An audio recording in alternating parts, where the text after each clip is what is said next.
Hey, so we're back with part 2 of identity, and this time we're going to talk about race and sexuality. Do you want me to kick it off? I think you should. You carry this. So, I identify as queer, and to break it down, let me start again. I identify as queer, and to break it down, I only date women, can only see myself with a woman, would only marry a woman. Sexually, always better with women.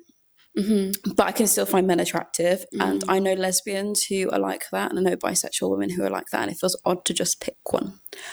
I get what you mean, and this is I said this in the last episode, like, I think if you're hot, you're hot. Like, do you know what I mean? Like, regardless of, like, what's going on anywhere on part of your body, like, beautiful people are beautiful people. And I think being able to appreciate that is just a part of humanities, like, quite a lot of the time. Do you know what I mean? I don't think it needs to be like, this is who I am. I think if you're just like very much a spectrum, exactly, and like beautiful people, yeah, like you're gonna date women, but like if there's a good looking man, let's say he's a good looking man, there's nothing wrong with that. And it's the same with me.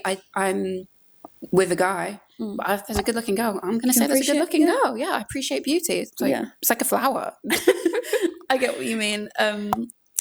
So yeah, but I think, do you know what annoys me though is that other people find it more difficult to understand when I say I'm queer, and then I have to explain it, and people are like, yeah, but do you not think this? Or like, yeah, but da, da, da. And it's like, no, it's most often it's people who are part of the community who ask those questions, and I'm like, if anyone's gonna get it, it should be you. Yeah. And I feel like, why can you not just accept that I don't want to put myself into a label if it's not beneficial to me? It's really frustrating. Really ironic. I think it's this need to like label everything. I think there's a massive need for that at the moment. I high-key hate it. Like I really don't like that. Someone once said to me that you use labels around your gender and your sexuality to help us explain it to other people. But whatever's right for you is right for you. Like you can be a bisexual woman or man and just only be with one gender, but you can still be bisexual. Like, yeah. I don't know. I find it really frustrating. I'm really like live and let live. Like you be who you want to be, and date who you want to date. B-A-R-B-I-E. Barbie girl. Fact. She said it. I said it years ago. It's a shame that that's coming from the queer community as well. I have to say, like, I think that's a shame. Yeah, there's a lot of biphobia as well. Oh, the biphobia is crazy. And I've mentioned this to you before. I went on a date with a guy, and she was saying that at Birmingham Pride a couple of years ago, there was a drag queen doing a shout. She was like, "Shout out to the gays, woo! Shout out to the lesbians, woo! Shout out to the bis." Everyone booed, which is horrible. But thankfully, the year after it was fine. But it's bad. That is a shame. Like, it's weird. Like, why is a whole like section of the community like ostracized? It's and there are challenges within the LGBTQ community. As there is, like, I know there are a lot of gay people who are very anti-trans. I know that's a whole issue within the community. So it's really difficult when there's a catch-all label. So you've got, like LGBTQ, people of colour, like these labels make sense to a degree, but also when you get into the dynamics of what happens within these labels, within these communities, there are people who are against each other in them. So I don't know, it's a really challenging place for certain identities to sit, and then for people to be like, well, what are you? And if you're like, I'm bi, for example, and they're like, well, are you like boy leaning, girl leaning? Like, you have to get deeper into it. Like, do you know what I mean? I don't mind when it's like genuine questions. Yeah. But when it's like you, at this point, you just want me to make your life easier. Yes. By labeling myself more for you. Girl, don't buy into that. No, that's what I mean. It's really annoying. And yeah, it does mostly come from people within the community, and I hate it. Yeah, I'm not about that either, actually. Like, as an ally, because like I'm straight, as an ally, I'm just sat here like, why are we doing this? Why? Like, we started making these labels. I'm going to get historical now. Sorry, we started making these labels in like 1800s. Do you know that's when they would start like quantifying everything? It was called the Enlightenment period. I think I'm getting that right.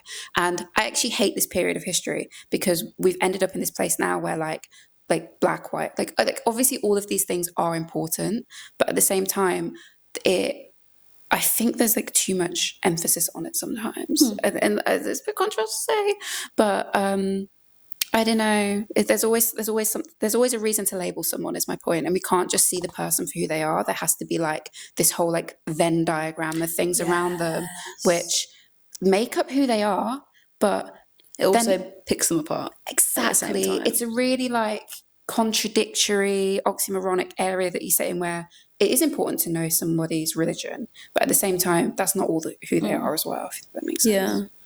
Yeah. That's such a cute way of putting it. The Venn diagram. I like that. Yeah, and like our Venn diagrams like cross over with other people, but sometimes like I use the Venn diagram with me and Penny and music. Our Venn diagram's just like certain areas. Penny will say an artist to me, and she'd be like, "Who?" And I'm like, "Who?" And then I say, like, I said, Ashnikko was doing Brighton Pride, and she doesn't know how Ashnikko is. I like Ashnikko. But yeah, it's like, it's one of those things. And then you say an artist to me, and I'm like, yeah, oh, it's Bree Runway. Yeah. I never listened to Bree Runway. Which is insane. But I just feel like if you like Doechii and people like that, Doechii. Liking Bree Runway would make sense for you. Have you listened to Flo Even Milli? though she's not like a rapper. Flo Milli? I know Flo Milli, but I don't deliberately know. This is the crazy thing, right? Let me get this up. You know what? I actually might need to get these legal tickets on the blower, as they say. Yeah, you do that. I'll find you. Get some Flo Milli. But I think this is like a large part of like the identity speak, is that we have like interacting things with each other, but it doesn't always have to be this.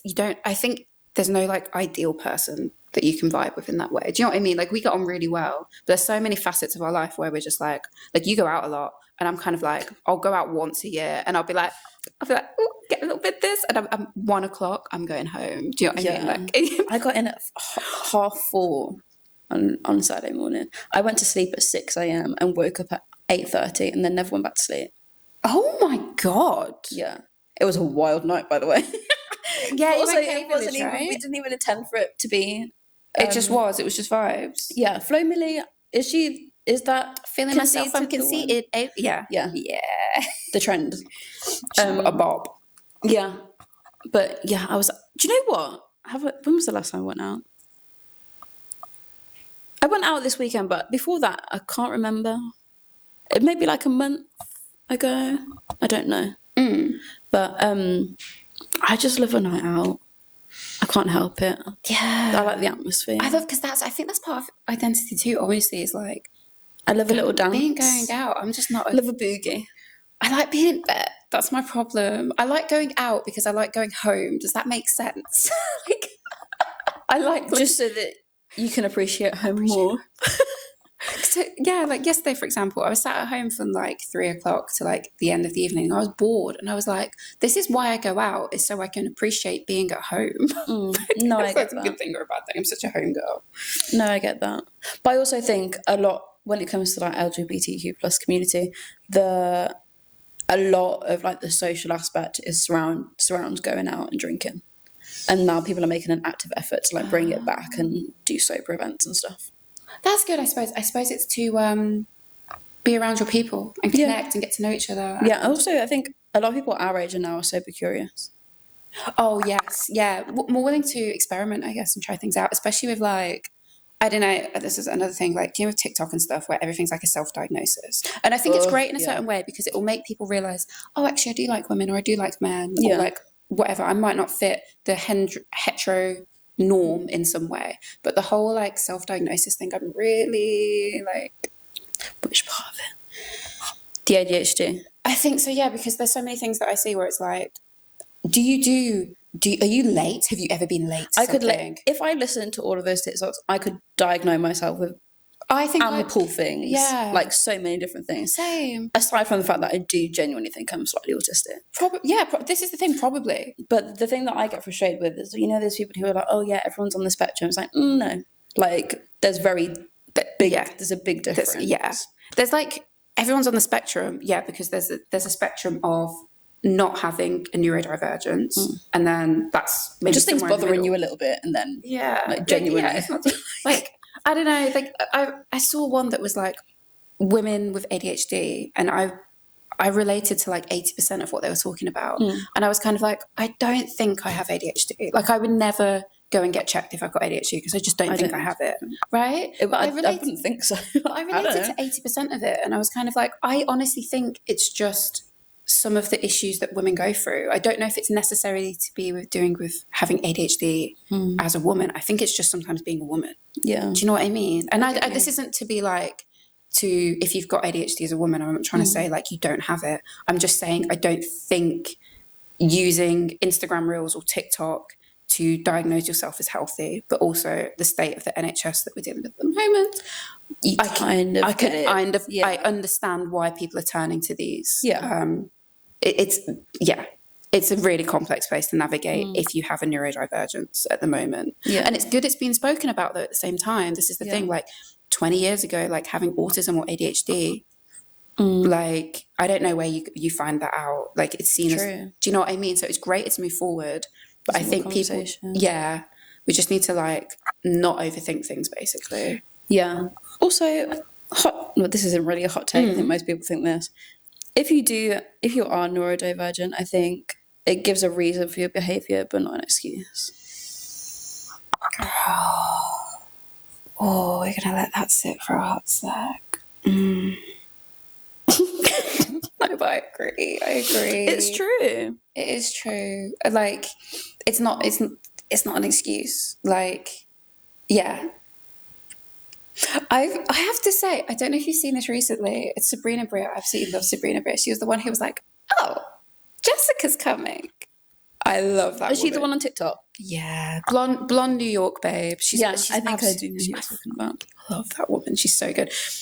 Someone wrote a tweet that was like, it's at the end of the day, it's about the friend that doesn't take it personally. You're going through your ghosting period. And I can't lie, literally all of my friends, so I'm getting married this year.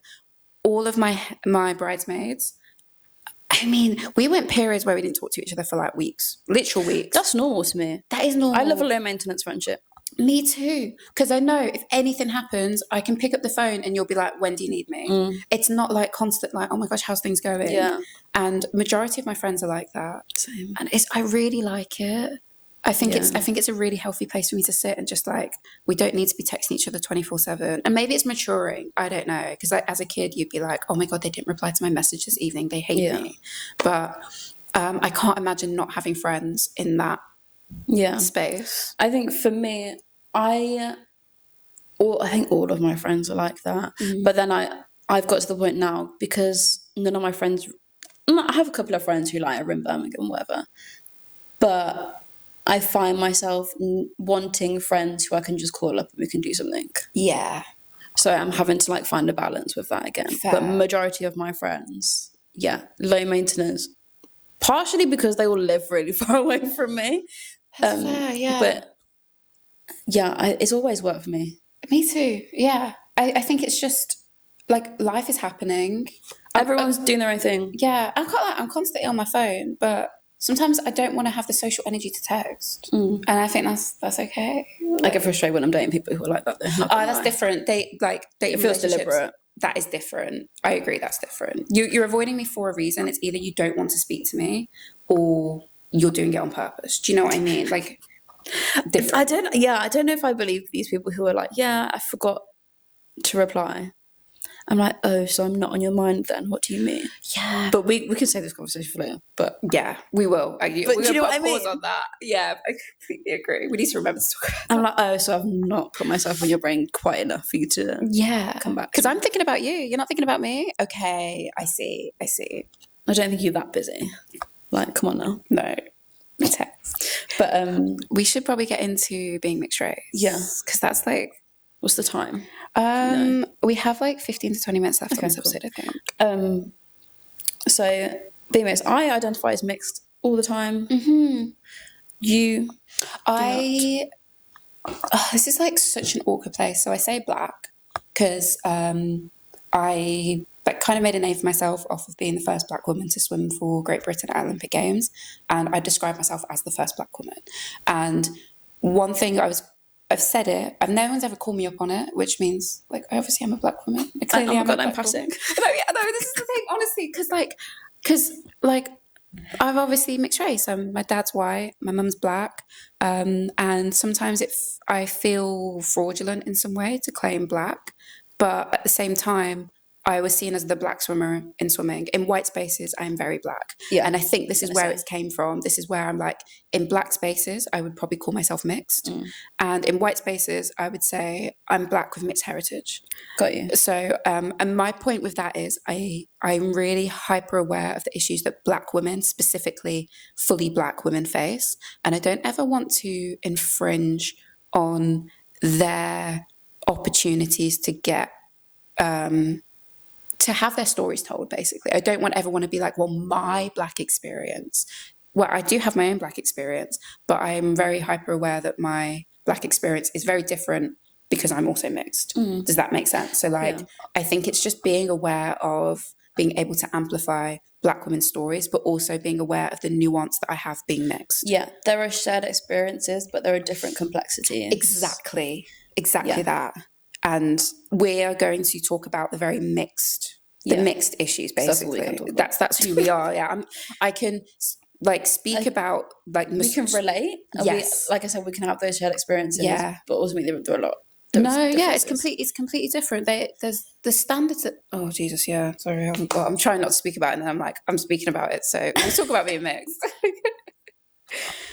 So something that we've talked about in the context of swimming, again, coming back to that, is like, I am mixed with a white mum and a black dad, and you're mixed the opposite way around. Yeah.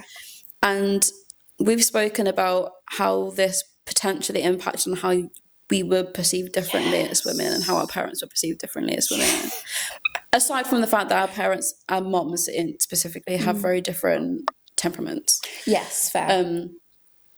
But I do think that me having a white mom made things easier. Yeah. I'm sorry, I just put words in your mouth. Yeah, but I agree. Like, potentially made me more easily accepted into that environment than it was for you. Would you agree? I agree. And I never thought about it. I think your mum brought it up like a couple of years back. We were speaking about something when I was around your house having some drinks. And I think it was one of you said, do you think it's because your mum was black? And I was like, I had never computed that. Yeah. I was always kind of like, I honestly always thought it's because you're a better swimmer than me. That's kind of what I told myself. I was like, Penny's like, more liked. I'm going to be real. Penny's more liked than me because she's a better swimmer than me. I never really seen it through a potential race lens. And I'm honestly happy I didn't. Yeah. I'm happy that I put it down to your swimming ability. I think swimming probably had a little bit. It did. It would have. Yeah. But I do think there's. I think my mum being black would have impacted things. And I'm so proud of my mum. I'm so proud of my heritage. And this isn't me like trying to say like I wish it was any other way. It's actually quite the opposite. Like I'm so proud of it. But it's just a shame at the same time that I do have that thought. And I wish it wasn't. I wish I didn't have to think that. If it's true or not, I wish I wasn't aware of the fact that might be a thing. Does that make sense? The only reason that I thought about it is when I did my dissertation. Because I had to like consider like multiple things about like swimming experience and what it could mean for different people. That's genuinely the only reason that I even thought about it. And then, because I do feel like we were treated differently by coaches, by swimmers, by parents. Like, I don't know. I don't know whether it's because I was a more awkward child. I don't know. I'm not sure. Like, it's hard to think back to like how I was. I can't see myself.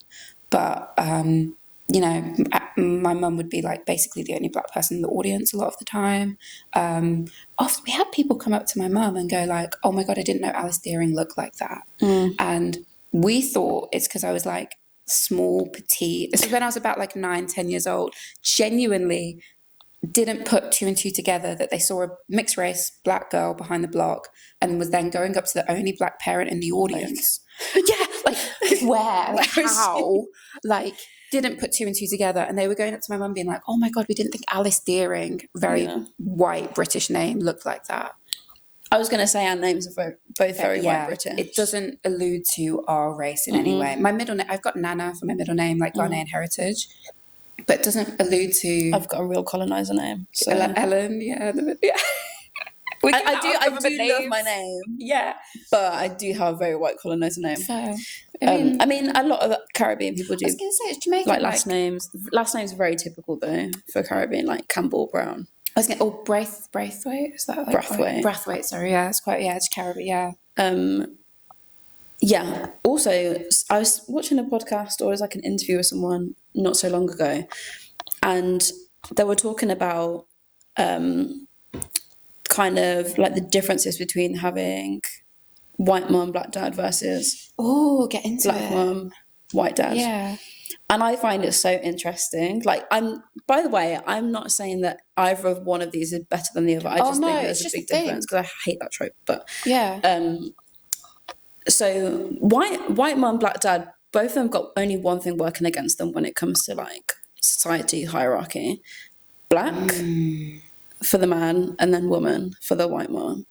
So they're kind of on an even playing field. Yes, exactly. Whereas with your parents, there's had to be some kind of like quite a substantial adjustment to like just understand each other. Exactly. And I think it probably took, I don't want to say it took more, but like it just in terms of then meeting each other kind of in the middle. Absolutely.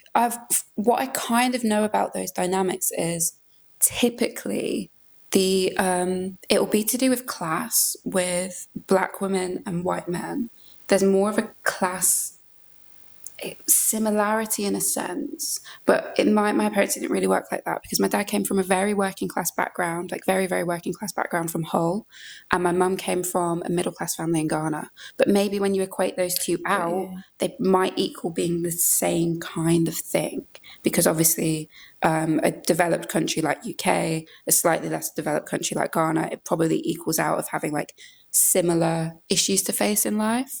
So I've heard it verbalized like that before, that it's like also a class thing comes into these as well. Whereas with white woman, black man, so I'm trying to get them right, there might be less of a class issue or more of a class issue. I'm not sure. Do you know what I mean? Like it's there's basically there's a whole host of things which interracial couples kind of have to overcome in a sense, whether that's religion, you know, and this isn't just like black and white, they're talking about black and Asian or something like that. There's a whole host of things that they have to overcome, but power to them. Like I just find it really interesting. It is absolutely, because I always think about it as well, like in some ways, like your mom being a black woman is probably going to understand your struggles more than either of my parents are. Yes. This is because there's only one thing. Yeah. So me and my sister sometimes get frustrated having conversations with our parents. I'm like, you don't get it. Yeah. Like, we're like, and it's like, my parents will try to understand, like me and my mom and my sister regularly have like debates and heated discussions about things. Like it's really normal for us. Yeah. And it challenges my mom's mindset, like both like us just being women of colour, but also I think me being queer as well has also challenged her mindset. Yeah. And you can see like the visible, like almost like, I don't want to say growth, but like kind of adaptations and how she's thinking. She's like unlearned some things. Yeah. Oh, good for her. Like that. But yeah, so it's really interesting. So one of my friends recently had a baby. She's a black woman, and with a white man, and she said it to me in a way that I'd never thought about it before. And she said, my husband is going to have a black child. And I was like, oh my God, I never thought of it like that. Of course, like the child's going to be mixed race, but she's still a black baby girl. Like, But and she was like, I've had to teach him things that his daughter is going to be black. She's going to have certain things stacked against her. And I had never thought about it like that. And she said this to me like, I don't know, like 3 years ago. And this was when I was like 24, 25. And I'm only just starting to really understand what that means for, especially a white person having a child of colour. It is, they will face different things to you and you'll face different things to them. It's unfortunately how society works. Yeah. Yeah. But I think, you've got to be part of the journey. Absolutely. If you're going to choose to do it. You got to book up and learn. Yeah. Like Penny's mum learnt to braid. Yeah. Like, and I don't want to sit here and be like, oh my God, a white woman learning to braid.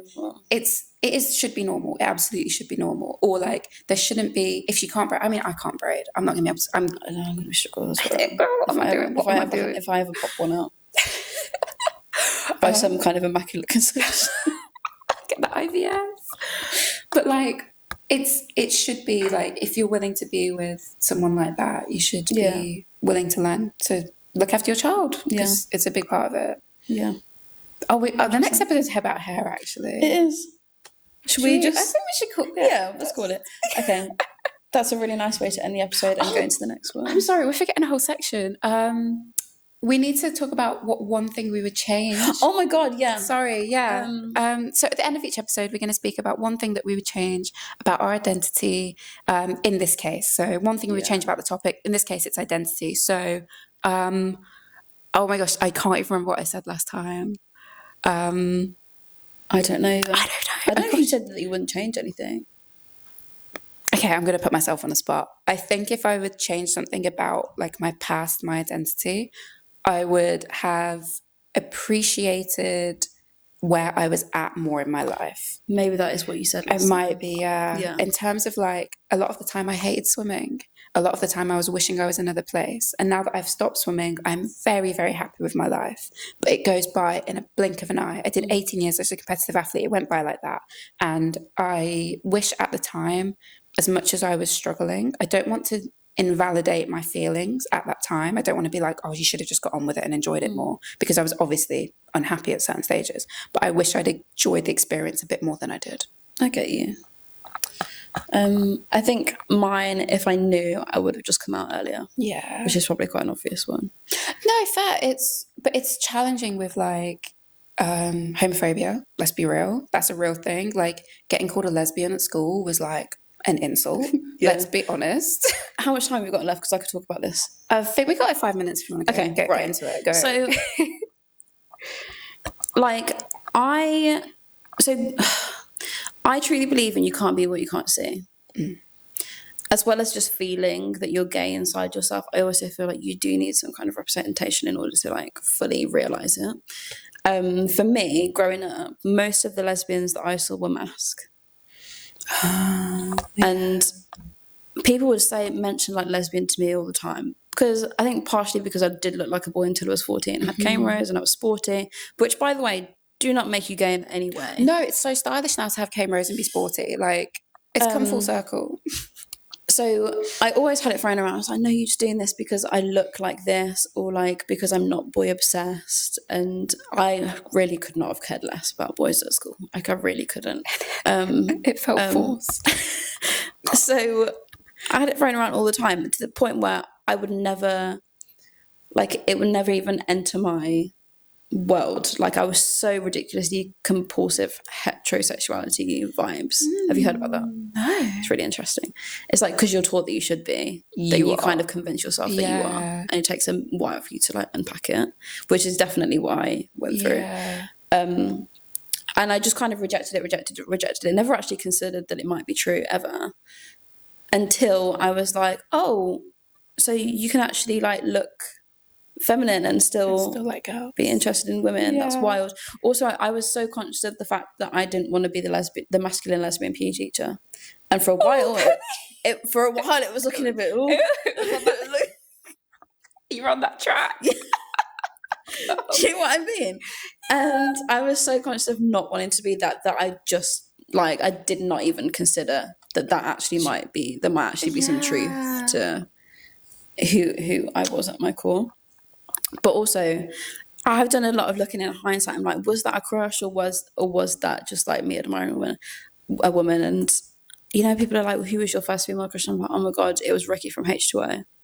Okay, fair. I never watched that, but I know the show. It was like Aquamarine, but a TV show, right? Yeah. Ricky from H2O and Christina Aguilera in the Dirty music video. Okay, girl. Okay. But then, like, more recently, I'm like, oh, like, do you know what? Okay, I'll talk about this when we go into like relationships. Yeah, I was going to say we have to make sure we. But also for coming out for me, so my mum would have this thing where she'd say stuff like, university's not for everyone, but God forbid me or my sister ever said that we didn't want to go. It'd be like, whoa, got you. So I was like, is it going to be the same thing when I come out? Yes. Okay. Like, because I just know that like internalized homophobia can manifest itself. However, especially, and there's no guarantee in how it's going to be. Because my parents always said like, we don't care who you marry, who you fall in love with. They've always said that, but it's like, is the reality of that when it's your own daughter gonna? Yeah. How's it gonna sway things? But luckily it was fine. Good. It's really nice to hear that. But yeah, wild.